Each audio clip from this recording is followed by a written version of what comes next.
Neste caso, eu vou explicar sobre a parte da organização dos arquivos do Revit e a parte dos vínculos.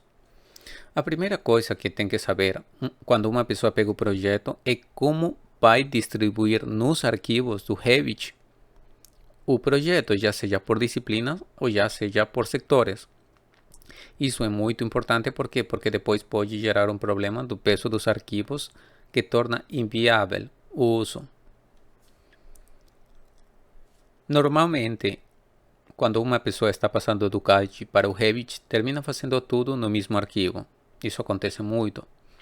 Então, termina incluindo o arquitetônico, o ar-condicionado, o acústico, o elétrico, estrutural, gás, hidrossanitário, interiores, luminotécnico, incêndio, telecomunicação, topografia, tudo no mesmo arquivo.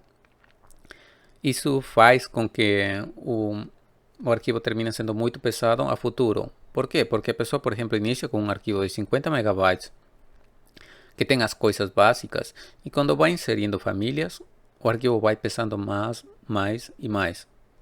Chega pelos 250 ou 300 megabytes e depois o arquivo fica muito lento para trabalhar. E a pessoa vai perdendo tempo em uma coisa que é muito básica. Eu não recomendo este tipo de organização, tem que evitar sim ou sim. Tem templates para cada disciplina muito bons, distribuídos pela internet.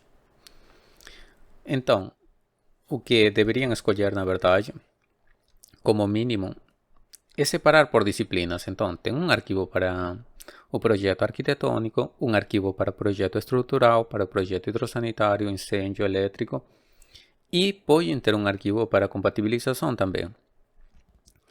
O que vai acontecer? Por exemplo, uma pessoa faz o arquitetônico, ou um grupo de pessoas faz o arquitetônico, e depois este projeto vai ser vinculado para o estrutural, hidrossanitário, incêndio elétrico. A gente também pode incluir, por exemplo, dentro do incêndio, um vínculo para do estrutural, do hidrossanitário e do elétrico para já prever, enquanto é elaborado, já prever uma pré-compatibilização. Chega o arquivo de compatibilização e fica muito mais fácil para a gente continuar fazendo as pequenas mudanças ou pequenas modificações no projeto para evitar retrabalhos no momento da construção. Tem ainda um modelo 3. Eu prefiro utilizar este tipo de modelo.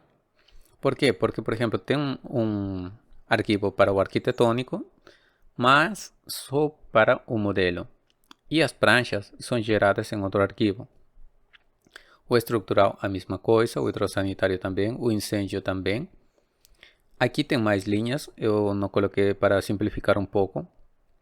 Mas, por exemplo, eu tenho um incêndio, eu vou pegar um vínculo do estrutural modelo dentro do incêndio, do hidrossanitário dentro do incêndio e o elétrico dentro do incêndio, como vínculo em sobreposição. Sobreposição e anexo, a diferença é que sobreposição, uma vez que é vinculado dentro deste arquivo, se este arquivo é vinculado a outro arquivo, não transfere os dados dos vínculos por sobreposição.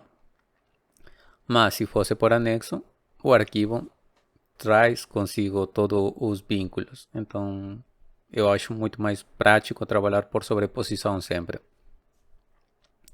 Outra coisa interessante é que, por exemplo, os arquivos ficam muito mais leves. Por quê? Porque, por exemplo, incêndio, o modelo não vai ter as pranchas, não vai ter as anotações, não vai ter muita coisa que termina fazendo o modelo pesado. Então, ficam uns arquivos muito mais leves, abaixo dos 200 megabytes, com todos os elementos necessários para fazer um projeto de incêndio complexo. E no arquivo de documentação, neste caso é documentação, a gente pode ter um arquivo muito mais completo. Por exemplo, pode ter 10, 20 modelos de cotas diferentes, pode ter muitos modelos de pranchas, dependendo para que vai ser utilizado. Então, tem muita diferença, na verdade, em trabalhar da forma do modelo 2 com a forma do modelo 3. Neste caso, eu recomendaria. E quando a pessoa, por exemplo, vai para a parte da compatibilização, somente pega todos os modelos e pronto.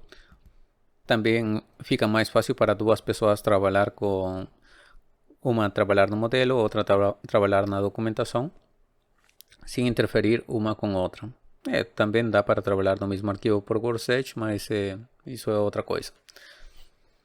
Tem outro ponto também que eu acho bem importante, que é o fato de que, por exemplo, se uma pessoa faz um corte e esse corte não vai ir para a prancha, esse corte vai aparecer na prancha e a pessoa tem que estar ocultando esse corte. Mas o que passa, por exemplo, se aqui no projeto incêndio a gente tiver uns 20 cortes que não vão ir para a prancha, simplesmente a gente está gerando para melhorar a visualização ou para ajustar as cotas. Lá no modelo de documentação não vai aparecer as cotas porque são arquivos diferentes. E lá no projeto de documentação a gente coloca só os cortes ou só os recortes do que vai ir nas pranchas. Então, na parte de organização fica muito mais rápido trabalhar. Por quê? Porque a gente não precisa fazer a parte da limpeza do arquivo, que normalmente se faz quando a gente vai imprimir as pranchas. Ou depois, quando a gente está por imprimir as pranchas, tem que ficar ocultando algumas vistas. Então, o modo mais recomendado de trabalhar sempre é neste modelo 3. Mas se uma pessoa, por exemplo, falar, não, mas tem muitos arquivos, vai pelo modelo 2. Mas evitar de por si o modelo 3, o modelo 1. Pronto? Obrigado, fechamos aqui o primeiro vídeo da série do template Brasil PSIP. Obrigado.